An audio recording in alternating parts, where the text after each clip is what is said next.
Sono qui in compagnia di Bell Hooks, pseudonimo di Gloria Watkins, scrittrice africana-americana, teorica femminista, poeta, in Italia per presentare i primi due suoi libri in lingua italiana, Elogio del margine, una raccolta di saggi pubblicati per Feltrinelli, e Scrivere al buio, un'intervista pubblicata dalla tartaruga Baldini Castoldi. Bell Hooks, che non avrebbe bisogno di grandi presentazioni perché negli Stati Uniti e in molte parti del mondo è conosciutissima, è un personaggio molto particolare del mondo culturale, intellettuale e politico nordamericano, perché quasi unica è riuscita a essere attiva all'interno del movimento delle donne, mettendo insieme due categorie che molto spesso il femminismo americano ha dimenticato di tenere presenti, ricordando che appunto non basta riconoscersi come donne e riconoscere appunto lo sfruttamento e l'oppressione che passano dalle divisioni tra uomini e donne, che bisogna evidentemente tenere sempre presenti altri due punti, quello della razza e quello della classe. E quindi coniugando pensiero politico femminista, pensiero politico antirazziale e pensiero politico, quello tradizionale anche europeo. Adesso io vorrei rivolgere una serie di domande a Bell Hooks perché da sé ricostruisca un pochino non soltanto lo sviluppo del suo pensiero, ma anche in quali condizioni si sia prodotto il suo pensiero. Ultima cosa che voglio ricordare, Bell Hooks, che ha al suo attivo 16 volumi pubblicati negli Stati Uniti, vari di teoria politica, vari di poesia e negli ultimi anni 2 volumi di autobiografici, e che ha oggi neanche 46 anni, ha scritto il suo primo saggio teorico, Ain't I a Woman? Non sono una donna anch'io, quando aveva soltanto 19 anni. Ecco, io vorrei partire da lì e rivolgere una serie di domande a Bell Hooks proprio su come nasce il suo pensiero, all'interno di quali condizioni, e vedere che cosa l'ha portata qui oggi. Bell Hooks, I would like you to tell us what made you write in 72-73 your very first essay, Ain't I a Woman? That was the period when contemporary American feminism was reaching a big peak. It had begun in the late 60s, this sort of brewing sense that on the back of civil rights struggle, that white American women were beginning to think again about the question of women's rights. And I was suddenly taking all of these women's studies classes where I was one of a very few black women, and white women were saying things like, we have not worked, and we can be free if we worked. And they were saying women have not worked. But I was coming out of this world where women had always worked, where black women had always worked outside the home. So it made me think for the first time in a deep and intellectual way about the differences in the life conditions and status of black women and white women in the US. That has created to you, let's say, a conflict, a political conflict with white feminists, or you found a way to deal with these differences and these diversities? The conflict with white feminists was that they all wanted to believe that gender was the only thing that mattered. I mean, there used to be this early story that I would tell in these meetings that when white women would say, when a baby is born, the first thing that you notice is what sex is the baby? Is it a boy or is it a girl? And I said, no, if you're black in America and the baby is coming out of the womb, the first thing that you notice is what color is the baby? Because you know that if it's light or dark, it will determine the condition of that child's life. That if the child is lighter, they will have a greater chance of being a success. So that was one of the early stories I used to talk about the way in which race and gender together shape our identity and our possibilities. There is a third element you, since then and still today, consider together with race Well, the and third sex. element is class, of course, because added to my own understanding about race and gender was the reality that I had come from a very working class background into a very privileged class university. So I knew that on the level of class, women did not share totally the kind of common experiences that privileged class white women who were talking about sisterhood is powerful, women have all this stuff in common. They were in denial about the fact that, in fact, women who were service workers did not have a lot in common in terms of the dailiness of their working lives with leisure class women. That, in fact, when it came to issues of work, they had more in common with the men of their class than they did with women. Do you recognize nowadays any kind of use of, let's say, I would say use to that idea of sisterhood? To me, sisterhood is an incredibly wonderful evocation of the possibility of political solidarity and community between women, but not unless it's based on a realistic assessment of women's lives. When I have discussions with Italian feminist and sociologist Laura Balbo, part of what we talk about, having been in friendship for 20 years, meeting in an intellectual and academic setting where I was a student and she was a professor, is that we can only have true sisterhood when we are honest about where we are coming from. When she's honest about her class and the way it shaped her reality and her identity, and I'm equally honest. And that honesty is not something that's just simply happens. It is about struggle. When I was proposing you to interview you a couple of years ago, I remember that your first reaction was, why bother? Why should I be interesting for Italian women? Why Italy should be interesting for me? And it was an interesting point. Then you gave me the interview, and now you are in Italy. I would like you now, after all these experiences in Italy and the interview and so on, if you have found an interest in Italy, and if you think there is a way to communicate between the two countries. Well, I'm particularly interested in Europe right now and the changing nature of Europe. Throughout my time here, I've been quoting a particular quote from James Baldwin, the African-American novelist and essayist who died in the late 60s, where he says, the world is white no longer, and it will never be white again. Part of my own interest in Europe has been the fact that Europe is becoming a multicultural world, no longer the sort of white world of the past. And so a lot of my work right now is looking at what does the US now have in common with a Europe that has become way more multicultural than it ever was in the past.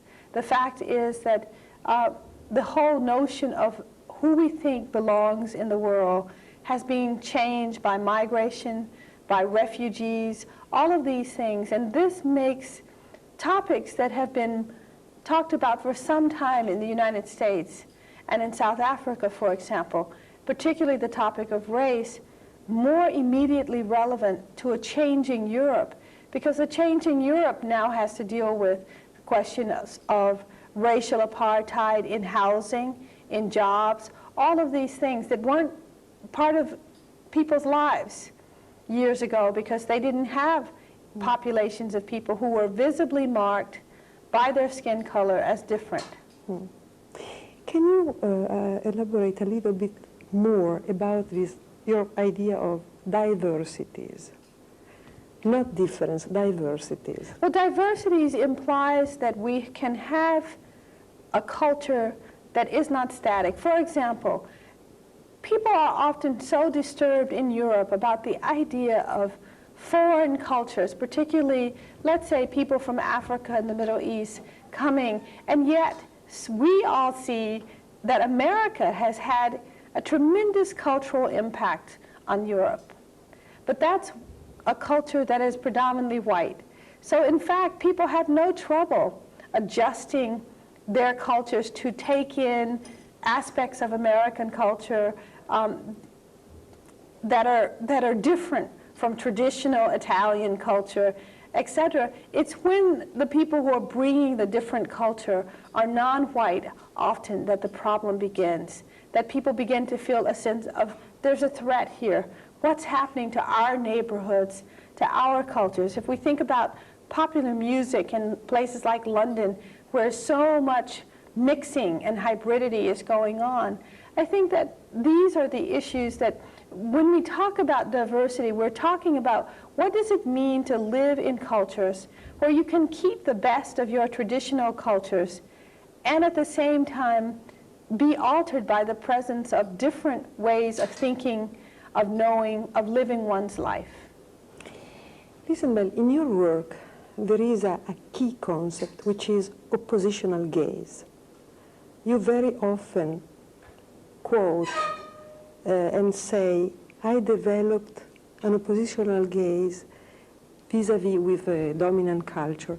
I would like to ask you two things. How did you develop this special gaze? And how do you use it today? To begin with, I want to remind you that I've been writing these children's books, and part of it was as early as a childhood, I realized that the way I saw myself was different from the way the predominant white culture and mass media saw black children or black people. So that in some ways one develops an oppositional gaze in response to colonization. That is to say, think about the fact that if you're a Native American Indian in America and you turn on your television set, what you're likely to see imaging yourself is the Indians being slaughtered by the white man. Many white children in America think that Indians don't exist anymore, that they've all been wiped out, because that's what the television images say. So what happens to a small Indian child who is looking at this image?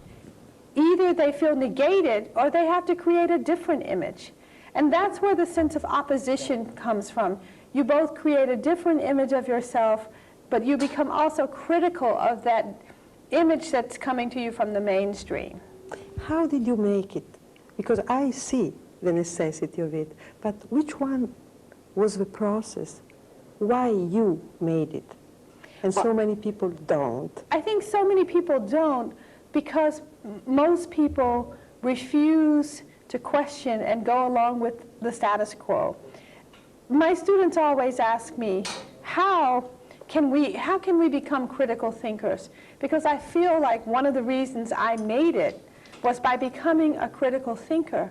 And whenever they say, how can I become a critical thinker? I say, by asking questions. Most children are critical thinkers. They ask questions. They ask who, what, when, where, why.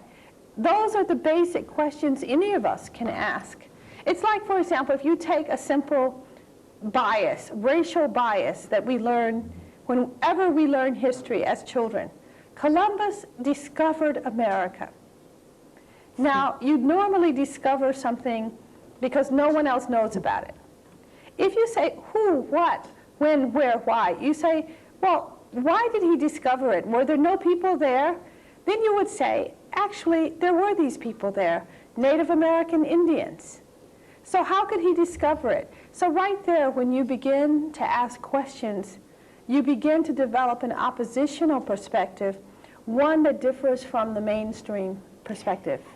Listen, Belle, in the very first volume of your autobiography, Bone Black, you talk about what we could call curiosity, and the need as a child to oppose a father who was asking to all the children, male and female, to keep quiet, to shut up. And you didn't shut up as a child. But you were the only one in your family, and you were like 7 altogether, 6 sisters, one brother. You didn't shut up, and that was a big problem for you and for your family.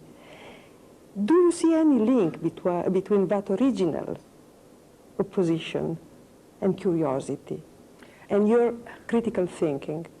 I think almost every child wants to be able to and free to ask questions, to give their point of view, but in so many patriarchal, and we know that my family was a very religious family, so there was a whole sense that children should be seen and not heard.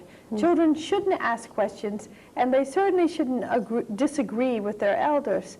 So I think that, for me, that whole sense of having the courage to speak out as a child, I don't know where that came from. To me, that's a mystery. You know, why me and not my sisters who are often silent, or my brother? That is the part of life I just can't understand. And my sisters and I often talk about what made me more willing to oppose the status quo than them. That we will never know. But there is, let's say, a consequence. It's a coherent development between that child and your present being. Well, absolutely, because to some extent, every child has to oppose their parents to grow up. That is to say that they have to, at some point in teenagehood, or begin to think for themselves. And I think what we know is lots of people don't ever begin to think for themselves, because in a sense, the state functions like a parent, telling you how you should think and feel and act. So that partially, it was for me a gesture of self-love that I learned through books, to be willing to oppose and to think for myself. I think this is a really important question at this point in our history, because throughout the United States, people will often talk about the rise of fascism in Europe, especially Nazism, and say, you know, how could so many Jews stand there and let one Nazi soldier kill them?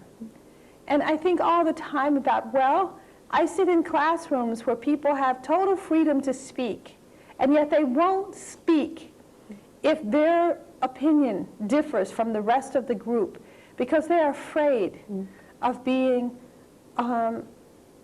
attacked by the group. Or once a student said to me, I'm afraid to say what I think in class because I won't be liked.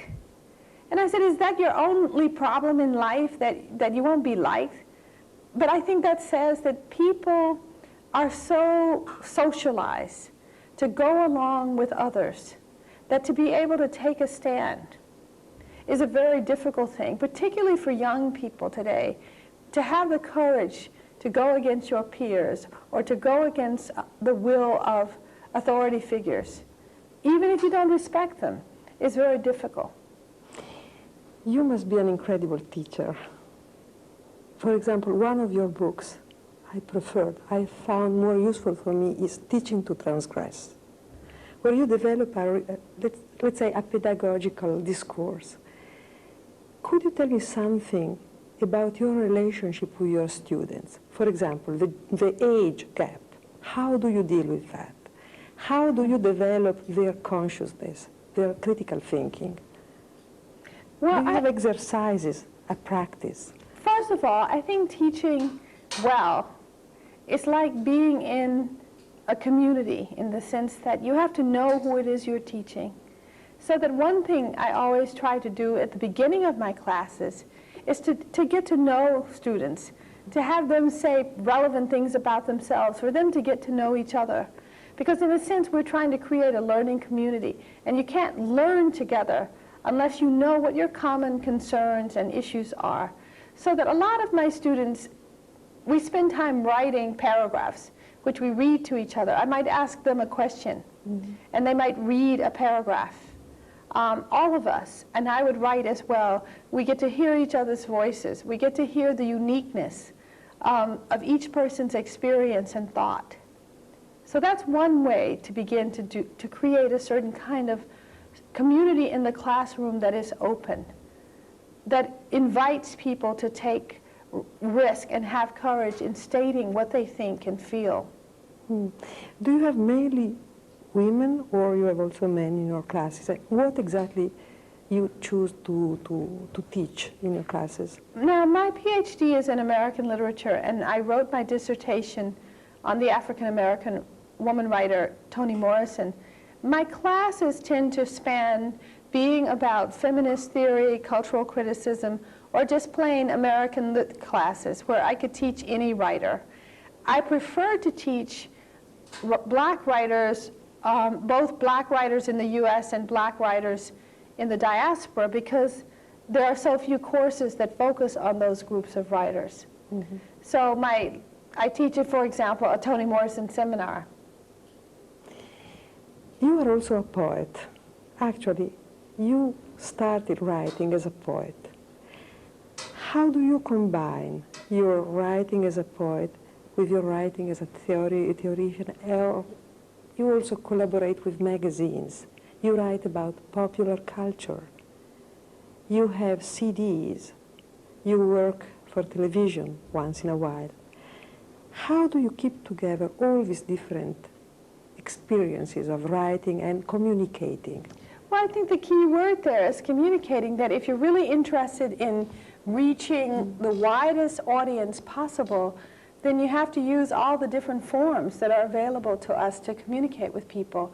And I think that particularly if you have a political project like feminism, like ending racism, you have to convert people, because we've all been socialized to be sexist, to be racist, to accept injustice, differences in class, et cetera, et cetera. So if you want to change that, then you have to come up with ways of talking to people where they are. You have to start where people are. All change has to start where people are. If you try to impose change, as we've seen throughout history, it often does not work. That's why, for example, you write books for children, or very often you write about movies, very popular movies like The Bodyguard or Crying Games or whatever, Spike Lee's movies, and you always are very clear and very direct, and you don't try to be like the high critic. Or with your, and also, attached to this, since you are also a teacher, you are a professor at a university, how do you deal with the academia?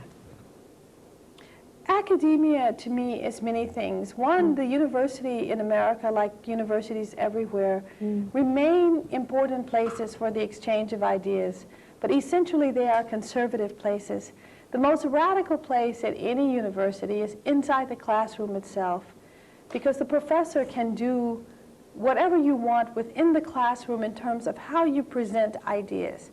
So it's in the classroom that I have the opportunity to encourage my students to open their minds, to question, to be willing to critically interrogate. For me, it's been that spirit of openness that I can bring to the learning community that makes academia still a good place to be. It's not a good place in so many other ways, because like all other corporate structures, it's not a place that is really interested in learning and the building of learning communities. It's primarily interested in reproducing a professional managerial class. You are very critical vis-à-vis with the women's studies, the current women's studies. Could you tell me exactly why, nowadays, not in the past? Women's studies has been wonderful in the sense that it created an intervention like Black studies in the traditional way of knowing. It created new epistemologies, that is, new ways for us to know things. And that is a valuable contribution to academic knowledge and academic worlds. My criticisms about women's studies have simply been that whole focus solely on gender and not on all the other factors that shape women's thoughts, lives, and who we are in the world, like race and class. Today, the difficulty of women's studies is that we've sunk into this kind of academic jargon where masses of people can't even read books by feminist thinkers that may have incredible ideas, but that are being expressed in language that very few people who don't have high levels of education and leisure can understand. I mean, you can read a book that's really, really difficult, but you need time. And many people who work long hours don't have time to come home and pore over a metalinguistic, jargonistic, feminist text. So that I think that the academicization of feminism has been very harmful to the building of a mass-based feminist movement that would continue to try and convert men and women to the project of ending patriarchy. Even your ideas are not simple and easy to convey, but you are working hard on language. And not only language, the format of the communication. Because I don't think at all that your idea of a sexist, racist, classist society to fight against is an easy concept. So if you could tell me something more about the effort you are making to invent a language and new formats of communication. I think it's not just new forms of communication, it's a new perspective. A perspective, for example, here in Italy. What will it mean for people to think about Italy in terms of race, gender, and class? What you do, how you live in the world, how you know what you know. And I think that, for example, as a black woman who, when I come to Italy, and I come as this celebrated writer, professor, and everyone is being so wonderful, and then I walk the streets of Italy, and I learn something different about what it is to be a black woman in Italy when I walk the streets. When I walk the streets, I learned that black women are looked upon with contempt and hatred, that most black women are perceived to be prostitutes. All of these negative, racial, sexualized, sexist images of black womanhood, which are also images that were popular in the States right before there was racial integration. So in a sense, we see that stereotypes arise. For example, we know there are white prostitutes in Italy, but every white woman that takes the bus or takes the train isn't seen as a prostitute. Whereas every black woman that takes the bus or the train may be seen as a prostitute by the largest group of people looking at her. So that in of itself is a way where when you think about it, you can change your perspective. You can say, why do I see this person this way? Why am I looking at that person and judging her on the basis of skin color alone? I know nothing about her. Would I want to be judged myself on such limited knowledge? This is exactly what you do, for example, when you work and write as a film critic. We see the same movie, but we see different things, because your gaze moves to a different direction from mine.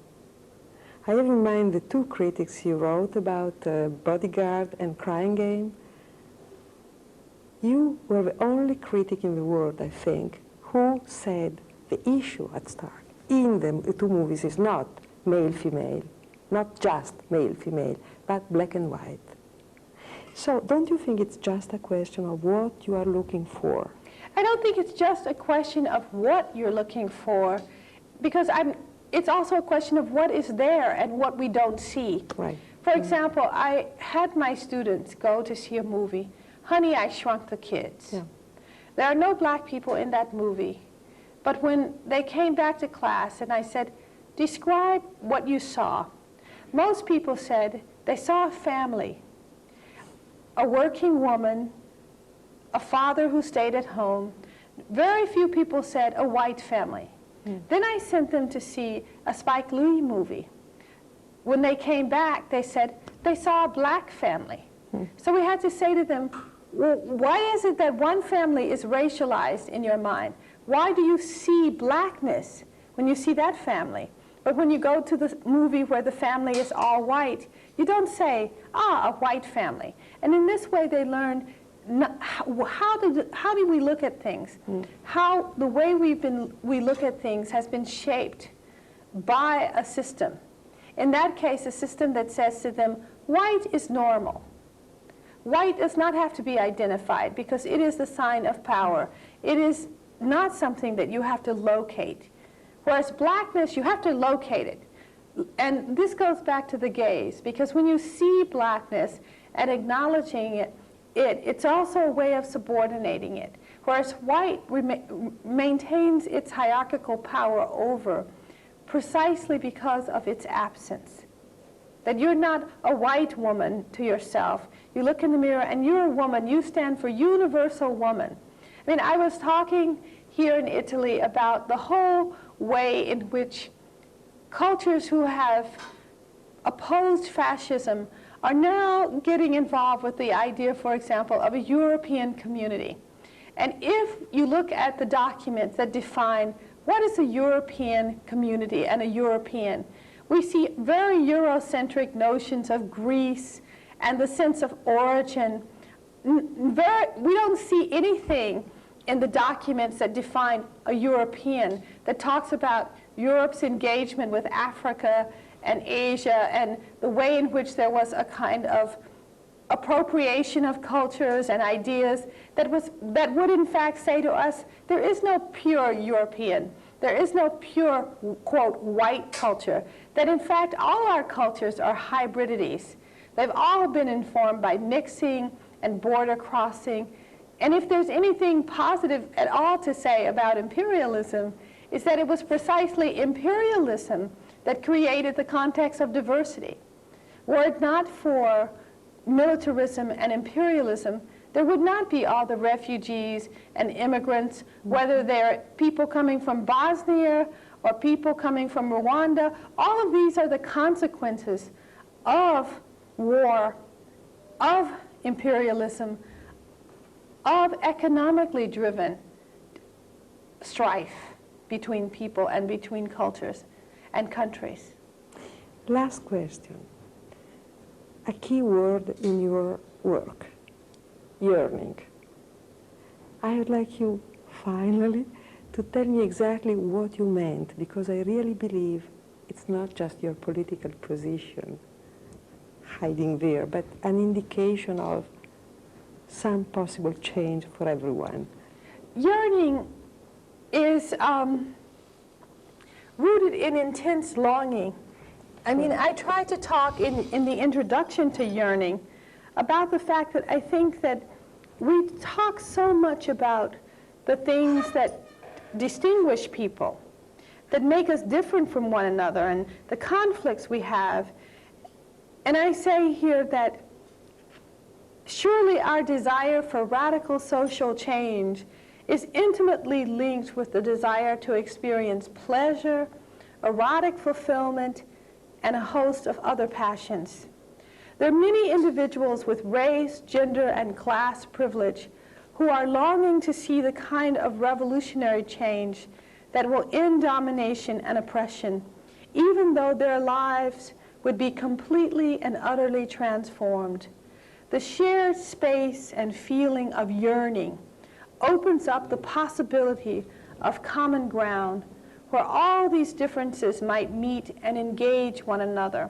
It seems to me that a lot of times when we organize politically for change, we organize on the basis of a notion of there's one up person and there's a down person.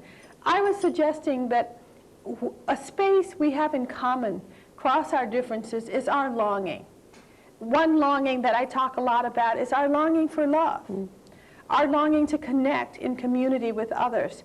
So I propose, what would it mean for us to think about political strategies in relation to that space of longing, of our desire to live in a world of peace? I'm sure if you go around the world and ask most people, do you want to live in a world full of peace and the possibility of joy for everyone? Most people would answer in the affirmative. And yet we are living in a world that is, totally full of strife and conflict, so that there's a gap between people's longing, their yearning, and how we're actually living in the world. I think that's part of why someone like the Dalai Lama has come to be such a spokesperson for ending domination in the world, because he speaks about the possibility of peace, and that we can come together, not on the basis of shared experiences, but that shared longing for justice, for peace.